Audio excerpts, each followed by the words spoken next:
Hi, reading friends. Today in reading, we did a little something in our reading notebook that I would like for you to do if you are quarantined at home right now as well. So I'm going to give you your directions, and you should have your reading notebook with you so you can do this, and then you can submit a picture on Google Classroom just like you normally do for your math so that I can see your reader's response today. So you're going to get out your reading notebook, and you are going to turn to the reader's response section, so all the way in the back.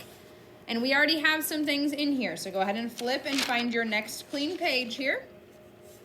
This was my next clean page, but I already did it with our class this morning. So at the top of your next clean page, you're going to title it First and Third Person Point of View and put today's date. Point of view is what we've been working on this week. So remember, first person point of view means what? A character in the story is telling what's happening. And I'm going to see words like I, me, my, we, our, words like that. Third person point of view means what? Third person point of view means a narrator outside the story is telling what happens. So they're going to use words like he, she, they, them, him, her, and people's names.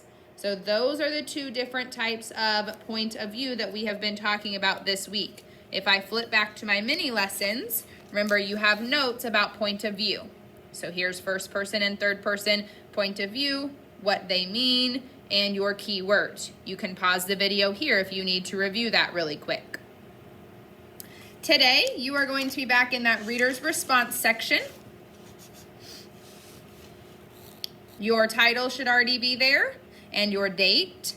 And you are going to write examples of first person point of view and third person point of view. So at the top of your page here in just a minute, you're going to want to write first person example. And if you have a highlighter, I would love for you to highlight that for me. Then it is your job to write one paragraph. It has to be at least 5 sentences, at least 5. That is in first person point of view. Now, this does not have to be a true story. It can be any story. It could be something that's true. It can be made up. It just has to be first person point of view. So I have given an example here. I'll read it to you to kind of get you on the right track. For my birthday, my mom got me some tickets to the Chiefs game. I was so excited for the day to arrive. When we got to the stadium, I couldn't believe my eyes. The seats were filled with thousands of other fans. The smells of food filled the air, and the field looked awesome. I screamed as loud as I could as the Chiefs kicked off against the Steelers. What key words do you see in there that let you know this was first person point of view? I, my, we, I, okay, lots of first person point of view words that let you know I was really there, right? Now this is a made up story. You probably couldn't tell because it doesn't sound made up, but I didn't really get Chiefs tickets for my birthday. I just made that up and made sure that I told it from first person point of view like it was really happening to me. So you are going to do that for a first person point of view example. You may not use a story about getting tickets to a Chiefs game because that was my story. That was an example for you. You come up with your own example. Has to be at least how many sentences? 5. When you finish your first point of view example, you are going to scooch down your paper and you will need to title it third person example and highlight it if you can.